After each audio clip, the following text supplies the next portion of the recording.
Hello my dear ones. आज इस video में बात करने वाली हूँ मैं 10 ऐसी आदतों के बारे में जो आपका टाइम एनर्जी वेस्ट कराती हैं और धीरे धीरे आपको मानसिक रोगी बना देती हैं।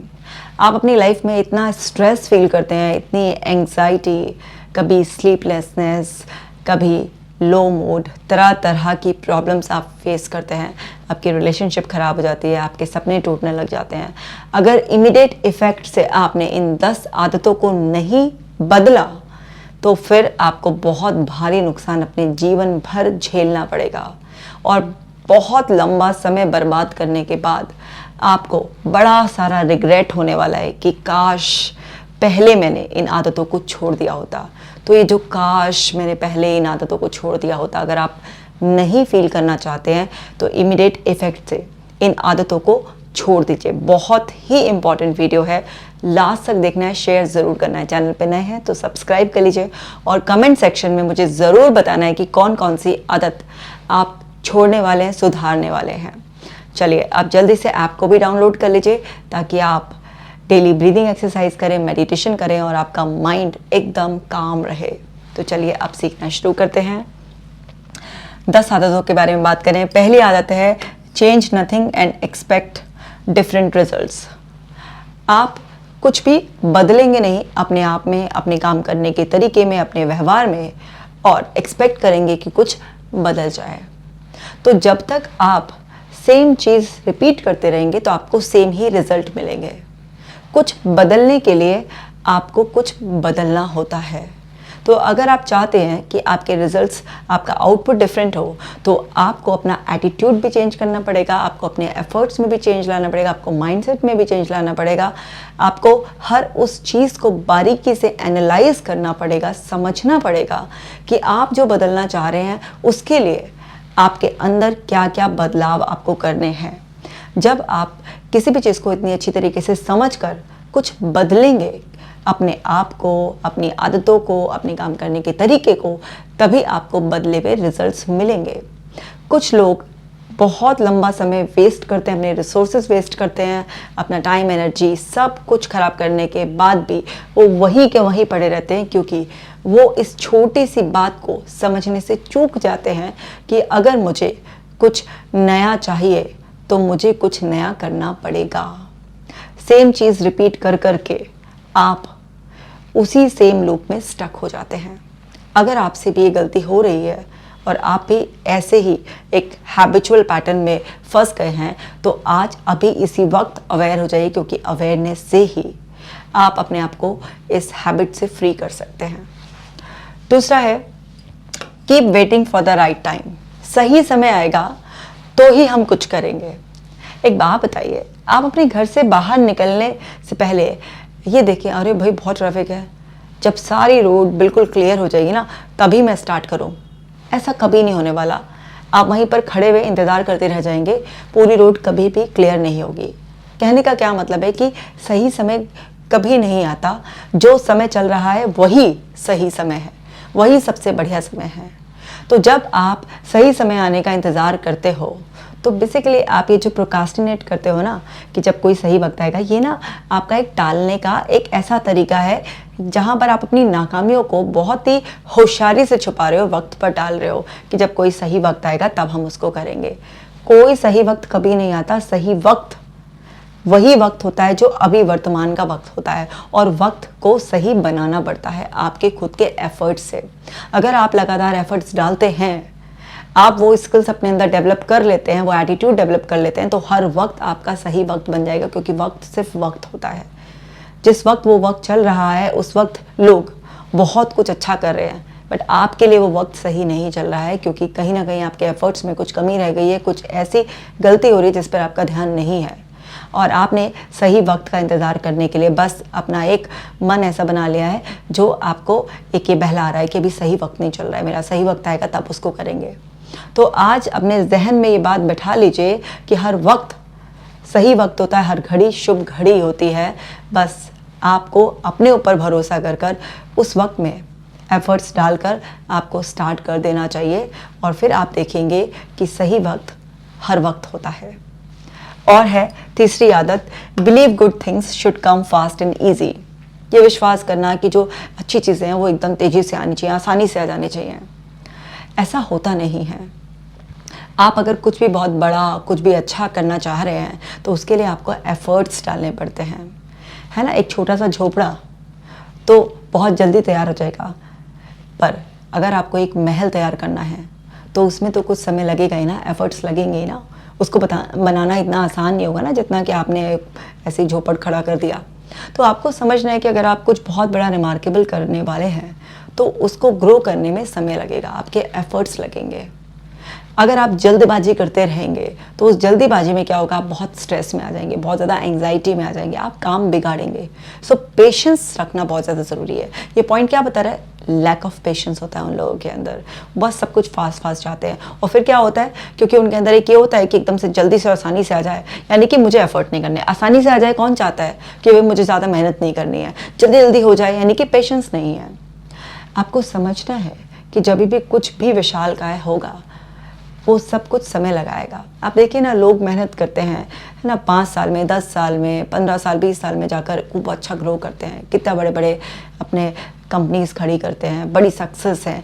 एक स्पोर्ट पर्सन भी सालों तक अपने आप को ट्रेन करता है एक मेडल के लिए। कोई भी पर्सन है वो मेहनत करता है, लगातार कॉन्टीन्यूस एफर्ट्स डालता है, पेशेंस रखता है, जब जाकर उसकी मेहनत रंग लेकर आती है।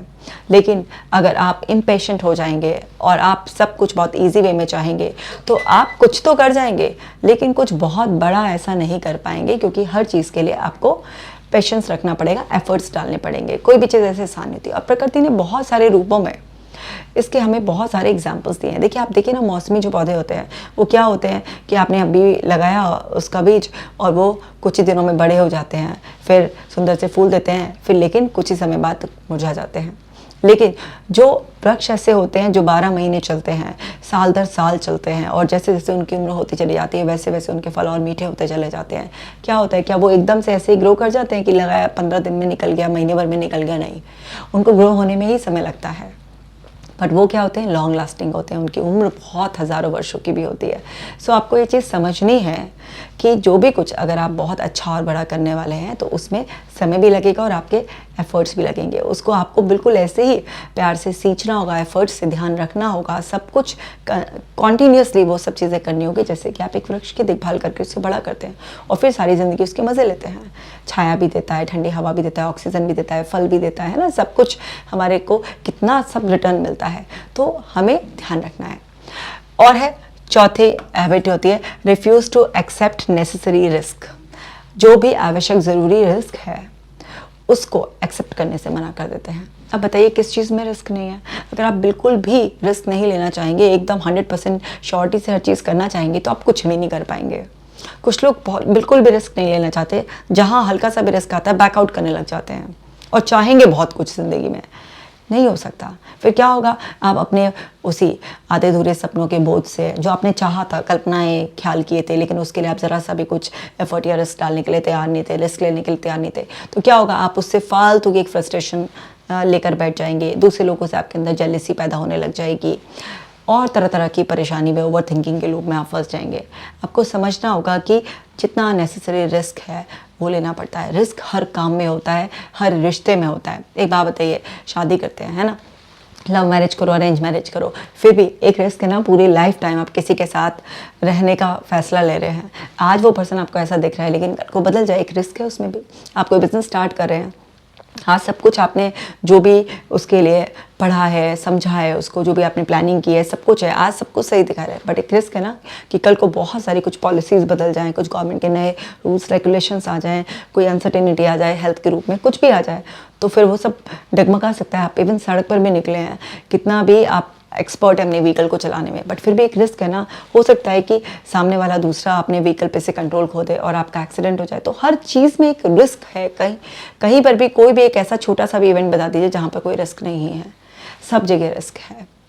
पर अगर आप नेसेसरी रिस्क को कैलकुलेट कर भी लेने के लिए तैयार नहीं हैं तो क्या होगा, आप अवॉइड करेंगे हर चीज़ को और आप अपनी फ्रस्ट्रेशन के, इरिटेशन के तले दबकर मानसिक बीमार हो जाएंगे। तो आपको रिस्क लेने का एक एटीट्यूड होना चाहिए। जो भी लोग रिस्क लेते हैं, कैलकुलेटेड रिस्क लेते हैं, वही लोग कुछ रिमार्केबल कर पाते हैं। और फिर उसके बाद जो एक सेंस ऑफ अचीवमेंट फील होता है आपको, एक जो डोपामाइन रश मिलता है, वो बहुत ही ज़्यादा अमेजिंग फीलिंग देने वाला होता है। तो अगर आपकी आदत है तो इसको भी अभी छोड़ दीजिए। और एक आदत, make the rejections of yesterday the focal point of today. अगर आपको पहले कोई रिजेक्शन मिला है, आप अभी तक भी उस पर इतना फोकस किए हुए हैं, उसको एक मेन प्राइमरी अटेंशन दिए हुए हैं। अरे ऐसा होता है लाइफ में, हमें कहाँ रिजेक्शन नहीं मिलते। हो सकता है हमें किसी रिलेशन में रिजेक्शन मिले, हो सकता है किसी वर्क प्लेस पर रिजेक्शन मिले, कहीं पर भी कुछ आपने एक्सपेक्ट किया, अगर वो चीज़ नहीं हुई तो एक तरीके का रिजेक्शन है। हो सकता है कभी नेचर से रिजेक्शन मिल जाए, किसी भी तरीके से कहीं से भी हमें मिल सकता है कोई रिजेक्शन, बहुत नॉर्मल है। रिजेक्शन को इतना हमें दिल पे नहीं लेना चाहिए, प्रेस्टीज इशू नहीं बना लेना चाहिए, बिल्कुल ऐसे पर्सनलाइज नहीं कर लेना चाहिए। ये नॉर्मल सी बात है कि कोई भी आपने किसी को कुछ ऑफर किया, कोई किसी के सामने प्रपोजल रखा, किसी ने कोई आइडिया अच्छा होते हुए भी नहीं लगा और उससे नहीं बात मानी, अब उस सारे रिजेक्शन को आप, जो कि नाम है रिजेक्शन, सिर्फ रिजेक्शन का मतलब नेगेटिव सेंस में लेने की ज़रूरत नहीं है कि आप बेकार थे इसलिए आपको रिजेक्ट किया, या आपका आइडिया बेकार था इसलिए आपको रिजेक्ट किया। ये सोचिए कि कई बार ऐसा होता है कि किसी एक पर्टिकुलर सिचुएशन में, क्राइटेरिया में हम फिट नहीं बैठते हैं, इसलिए भी वहाँ हमें कंसीडर नहीं किया जाता है। बट इसका मतलब ये नहीं है कि जिसको फील हो रहा है कि मुझे रिजेक्ट किया है वो बेकार हो गया है। नहीं, आप दूसरी जगह बहुत अच्छी तरीके से फिट हो सकते हैं। आप शॉपिंग का एग्जाम्पल ले लीजिए ना, आप शॉपिंग करने के लिए जाते हैं, बहुत सारे कपड़े सामान देखते हैं आप। अब आप सब कुछ जो आपको डिस्प्ले कर रहे हैं सारा तो ले नहीं आते ना, आपको छोड़कर ही आते हैं और कुछ ले लेते हैं। तो कुछ आप सेलेक्ट करते हैं, कुछ आप रिजेक्ट कर देते हैं। तो क्या वो जो आपने रिजेक्ट किया है वो सारा माल खराब कर देते हैं वो दुकानदार? बिल्कुल नहीं, ऐसा कुछ भी नहीं होता। जो आप रिजेक्ट करके आए हैं कोई और उसे सेलेक्ट करके ले जाता है। तो ये तो सिलेक्शन रिजेक्शन चलता ही रहता है। अब उसको आप पकड़ कर बैठ गए और आज भी बस उसी का रोना रो रहे हैं, उसी को ही आपने ऐसा मुद्दा बना दिया। तो क्या कर रहे हैं आप? अपनी सेल्फ स्टीम पर लगातार अटैक कर रहे हैं। आप अपने आप को बार बार बता रहे हैं कि मैं इनकेपेबल हूँ। आप बता रहे हैं कि भाई इसी में पड़े रहो, स्टक हो जाओ, तुम बेकार हो। 10 बातें अपने आप को नेगेटिव बता रहे हैं, अपने आप को बर्बाद कर रहे हैं और अपने आप को सच में रिजेक्टेड माल की तरह तैयार कर रहे हैं कि बिल्कुल अपनी वैल्यू घटा रहे हैं आप। तो आप कुछ भी करने लायक नहीं बचेंगे। तो रिजेक्शन को कभी भी ऐसे मत दिल पर लीजिए। रिजेक्शन का मतलब वो नहीं होता जो अभी तक आपके दिमाग में डाला गया है। रिजेक्शन का मतलब सिर्फ ये होता है कि किसी की चॉइस में, कोई क्राइटेरिया में उस टाइम पर आप फिट नहीं है, लेकिन आप दूसरी जगह फिट होने के लिए पूरी तरीके से लायक हैं। तो जब आप इस नज़रिए से देखने लग जाते हैं और अपनी इस खराब सी आदत को छोड़ देते हैं तो आप बड़ा सुकून में आ जाते हैं। और देखिए छठी आदत, refuse to take responsibility. Responsibility नहीं लेनी है मेरे लिए तो दूसरे ले लो, और बस मेरे को तो सब ऐसे बैठे बैठाए मिल जाए। नहीं भाई, ज़िंदगी आपकी है तो जिम्मेदारी भी आपकी है। अगर आप रिस्पॉन्सिबिलिटी नहीं लेंगे तो आप दूसरों के रहमो करम पर पलेंगे, और कौन कितने दिनों तक पालेगा आपको? नहीं। तो सब लोग आपको सपोर्ट कर सकते हैं लेकिन हमेशा के लिए आपकी रिस्पॉन्सिबिलिटी नहीं ले सकते हैं, क्योंकि रिस्पॉन्सिबिलिटी जब अपनी लेते हैं हम तो हमें बिल्कुल बोझ नहीं फील होता, लेकिन जब हम दूसरों की रिस्पॉन्सिबिलिटी लेते हैं तो हमें कहीं ना कहीं बोझ फील होता ही है।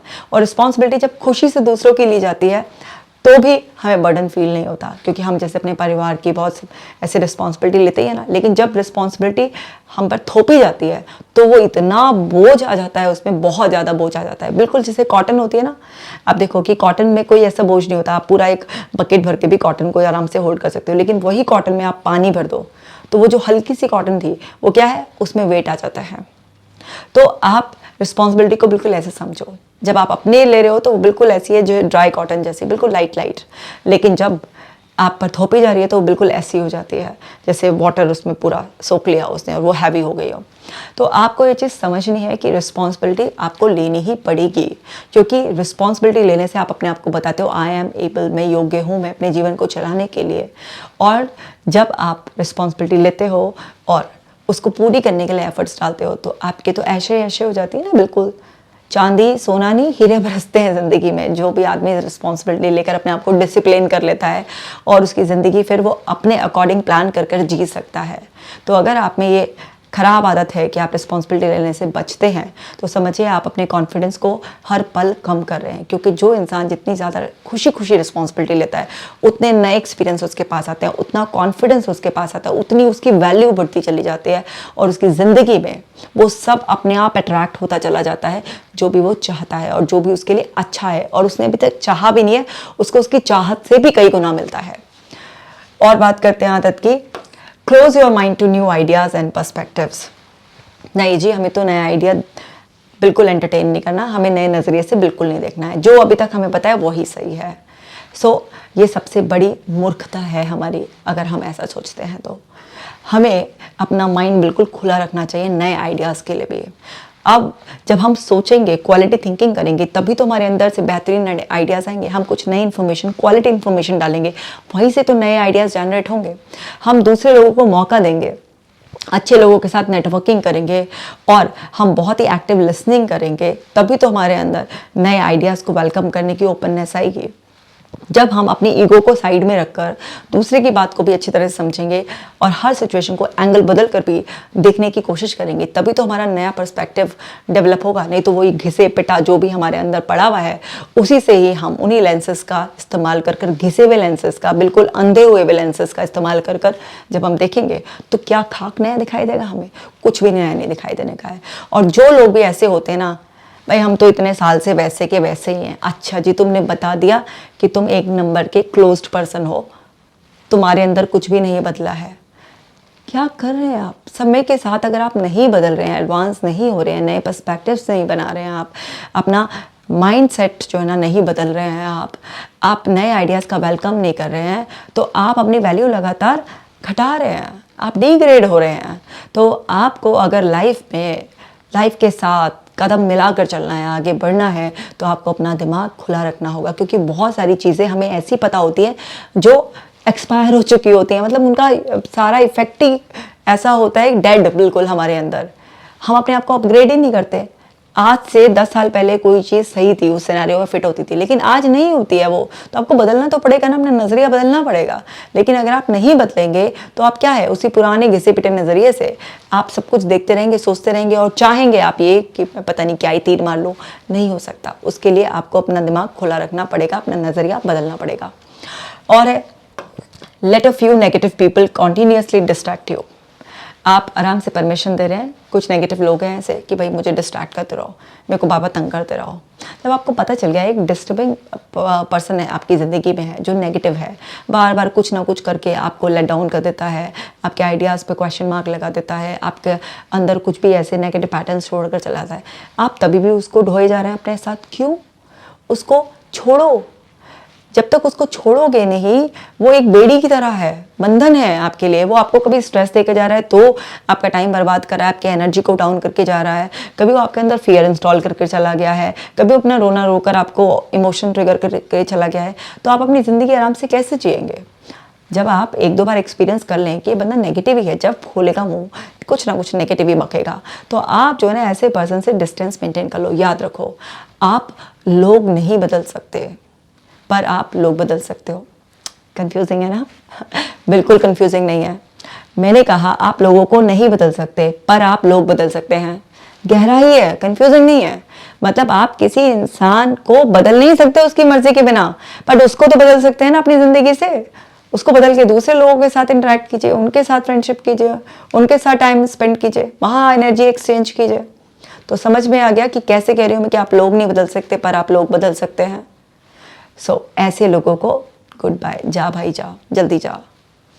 और hold tight to something that's not real. ऐसी चीज़ों को, अजम्पशंस को भी पकड़ कर बैठ गए, उस पर कुंडली मार के बैठ गए हैं, जो सच्चाई नहीं है। बिना सच्चाई जाने बस फीलिंग, हाय मुझे ऐसा लग रहा है, मुझे पता चला है यही सही है।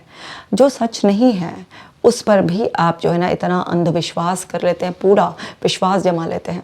अपनी अजम्पशन से आदमी सबसे ज़्यादा बर्बाद होता है। जिस भी आदमी को ये बीमारी है अज्यूम करने की, भाई वो तो सच्चाई देखना ही नहीं चाहता, वो तो अपना बिल्कुल नया नज़रिया बनाना ही नहीं चाहता, वो फैक्ट्स देखना ही नहीं चाहता, वो किसी से बात नहीं करना चाहता, सुनना नहीं चाहता है। वो तो बस जो चीज़ रियल नहीं है उसने दिमाग में अपनी खिचड़ी बना ली है, बस उसी के आधार पर ही वो अपनी दुनिया बना लेता है। और अपनी दुनिया बनाकर ये काम अगर नहीं होगा, ये काम बहुत मुश्किल है जी, मैंने सुन रखा था, उस रेफरेंस पे अपनी खिचड़ी पकाई, ट्राई ही नहीं किया, कर ली अपनी ज़िंदगी ख़राब। उसने फलाना आदमी ने ऐसा कह सकता है मेरे बारे में, अगर उसने मेरा फ़ोन नहीं उठाया था, या कुछ भी ऐसी बात थी कि उसने उस दिन मुझे ये बात कह दिया था, इसका मतलब वो मुझे पसंद नहीं करता है। कुछ भी अपने दिमाग में आपने खिचड़ी पकाई, उसको सच्चाई मानी और आपने उसे वेरीफाई करने के लिए कोई सोर्स यूज़ नहीं किया, किसी से बात नहीं, कुछ नहीं, अपने दिमाग में वो सब बनाकर आप अपनी एक दुनिया में बार बार डूबे जा रहे हैं। आपका कुछ नहीं हो सकता, क्योंकि हर इंसान जब तक खुद राजी ना हो तब तक उसको समझाया नहीं जा सकता। तो आपको एक बात को बहुत ही अच्छी तरीके से समझना होगा कि आपको अपने अंदर ये पैदा हो गई मूर्खता को छोड़ना पड़ेगा।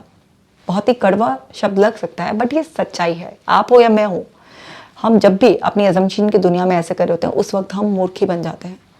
किसी भी इंसान को समझाया जा सकता है सिवाय एक मूर्ख व्यक्ति के।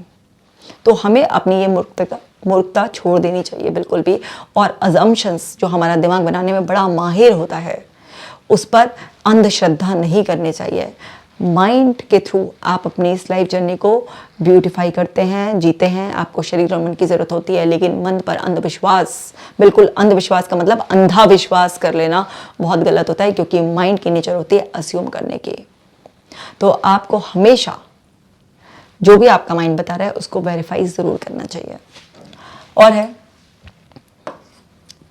Maintain rigid expectations every step on the way. आपको रिजिड एक्सपेक्टेशंस करना हमारा मनुष्य का स्वभाव है। एक्सपेक्ट हम करते हैं, कोई बुराई नहीं है। रीजनेबल एक्सपेक्टेशंस यानी कि एक लिमिट में रियलिस्टिक एक्सपेक्टेशंस करना। बट एक जब रिजिड एक्सपेक्टेशंस हम कर लेते हैं कि यही होना चाहिए, हर कदम पे अगर हमने सोच लिया ये हो जाना चाहिए, वो हो जाना चाहिए, बिल्कुल भी फ्लैक्सिबिलिटी नहीं है। रिजिड का क्या मतलब है, क्या फ्लैक्सिबल नहीं है। सो जब आप रिजिड एक्सपेक्टेशंस करते हैं तब आप फंसते हैं। जब आप फ्लेक्सिबल एक्सपेक्टेशंस करते हैं, रीजनेबल एक्सपेक्टेशंस करते हैं विथ फ्लेक्सिबिलिटी कि ऐसा हो सकता है, और अगर नहीं हुआ, इसमें कुछ डिले भी हो सकता है या इससे थोड़ा सा वेरिएशन भी हो सकता है, इट्स ओके, वो एक्सेप्टेबल है, तो आपको कोई प्रॉब्लम नहीं होती। लेकिन जहाँ पर भी आप रिजिड हो जाते हैं और शुड स्टेटमेंट में फंस जाते हैं कि ऐसा ही होना चाहिए, ये शुड और मस्ट बहुत बुरी तरीके से आपको फंसाते हैं। तो आप रिलेशनशिप में भी एक्सपेक्ट करेंगे, बिजनेस में भी एक्सपेक्ट करेंगे, हर चीज़ में। और जहाँ पर भी सिर्फ आपकी स्वतंत्रता नहीं है पूर्ण, यानी कि आप अगर एक्सपेक्टेशंस के रेफरेंस में मैं बात बता रही हूँ, एक ही पर्सन है जो एक्सपेक्टेशंस को पूरी तरीके से आपकी पूरा कर सकता है, और वो है आप स्वयं, क्योंकि यहाँ पर अपने ऊपर आपकी पूरी स्वतंत्रता है। जैसे फॉर एग्जांपल आपने एक्सपेक्ट किया कि भाई आज मुझे दिन ऐसे स्पेंड करना है, सुबह एक्सरसाइज करनी है, टाइम पर ये बैलेंस डाइट लेनी है, ये करना है, वो करना है। आप अपने लिए प्लान किया, आप इसको फॉलो कर सकते हैं। आज जो आपने अपने आप से एक्सपेक्टेशंस पाली आप पूरी कर सकते हैं। लेकिन अगर इसी एक्सपेक्टेशन में आपने ये मिक्स कर दिया कि जब मैं एक्सरसाइज करके आऊँ तो मेरी वाइफ मेरे लिए गर्मा गर्म ये नाश्ता बनाकर मुझे दे, आपने एक्सपेक्टेशंस पे दूसरे को भी इन्वॉल्व कर लिया। यहाँ पर आपकी स्वतंत्रता नहीं रही, आपकी परतंत्रता हो गई, यानी कि दूसरे पर डिपेंडेंसी भी हो गई आपकी। तो अब अगर आपने इसमें प्लान किया था कि मेरे को अच्छा ब्रेकफास्ट करना है, वाइफ ने दे दिया तो भी ठीक है, नहीं तो मैं खुद ही बना लूँ और खुद ही अच्छी तरीके से अपने आप को एंटरटेन करूँ। तो जहाँ बात आपके इन्वॉल्वमेंट की आएगी, आप पूरा कर सकते हैं, 100% तक भी एक्सपेक्टेशंस पूरा कर सकते हैं। पर जहाँ पर दूसरे का इन्वॉल्वमेंट है, वहाँ पर एक्सपेक्टेशंस एज इट इज़ पूरी हो जाएंगी, ऐसा 100% तो नहीं होता है, कुछ ना कुछ तो वेरिएशन होता है। तो जो लोग भी फ्लैक्सिबल होते हैं उनको कोई प्रॉब्लम नहीं आती, क्योंकि वो चेंज होते रहते हैं, एडजस्ट कर लेते हैं, ठीक है, और उसको मैनेज कर लेते हैं। पर जहाँ पर भी रिजिड एक्सपेक्टेशंस आ जाती हैं, वहाँ पर इंसान शिकायतों का पुलिंदा बन जाता है। फिर वो ढेर सारी शिकायतें करता है, फिर वो बहुत सारे ब्लेम करता है, लड़ाई झगड़ा करता है, टेंशन ले लेता है, दूसरे को टेंशन दे देता है, बहुत ज़्यादा प्रॉब्लम। फिर यहाँ पर वो जो पहला वाला पॉइंट बता रही थी ना हमें कि जो रियल नहीं होता, जो अजम्पशंस भी करते हैं, तो वो भी आ जाता है। फिर दिमाग बहुत सारी अजम्पशंस भी अंदर अंदर बनाता रहता है, और उसकी बेसिस पर आप और ज़्यादा परेशान हो जाते हैं। तो आप या तो लड़ेंगे झगड़ेंगे, दूसरों को सताएंगे, दूसरों को नाक में दम कर देंगे, या फिर आप हार मान कर बैठ जाएंगे। तो कभी भी रिजिडिटी आपके अंदर नहीं होनी चाहिए, हमेशा फ्लैक्सिबिलिटी होनी चाहिए। जो भी इंसान फ्लैक्सिबल है वो इंसान आपको हमेशा खुश मिलेगा, और जो भी इंसान बहुत ज़्यादा रिजिड है, आप देखेंगे उसके रिलेशनशिप भी खराब होंगे, और वो बहुत ही ज़्यादा अपने आप से भी परेशान मिलेगा, क्योंकि वो इतना रिजिड होता है। और रिजिड पर्सन जो भी हो जाता है, फिर मतलब उसके अंदर इतना स्ट्रेस और इतना ज़्यादा अपने लिए डिसअपॉइंटमेंट आ जाता है कि उसकी हेल्थ सफ़र करती ही है। हेल्थ सफ़र करेगी तो उसके बनाए हुए गोल भी सफ़र करेंगे, उसके रिलेशन भी सफ़र करेंगे। तो इसीलिए कभी भी आपको बहुत रिजिड एक्सपेक्टेशंस नहीं रखनी चाहिए, क्योंकि एक्सपेक्टेशंस और रियलिटी के बीच का जो गैप है वो बहुत ज़्यादा स्ट्रेस देता है। तो उम्मीद करती हूँ कि आपको समझ में आ गए होंगी ये 10 की 10 आदतें जो आपको इमीडिएट इफेक्ट से छोड़नी है। और जैसे ही आप इन्हें छोड़ेंगे आप इतना फ्री फील करेंगे, चैन की सांस लेंगे, बस आपको मज़ा ही आ जाएगा। सो माय डियर वंस, इस वीडियो को शेयर कर दो। और हाँ, अगर आप स्पिरिचुअल कंटेंट में भी इंटरेस्टेड हो तो मेरा दूसरा चैनल केजे टॉक्स, उसको भी सब्सक्राइब कर लो। मैं मिलूंगी आपसे नेक्स्ट वीडियो में। आप अपना खास ख्याल रखना।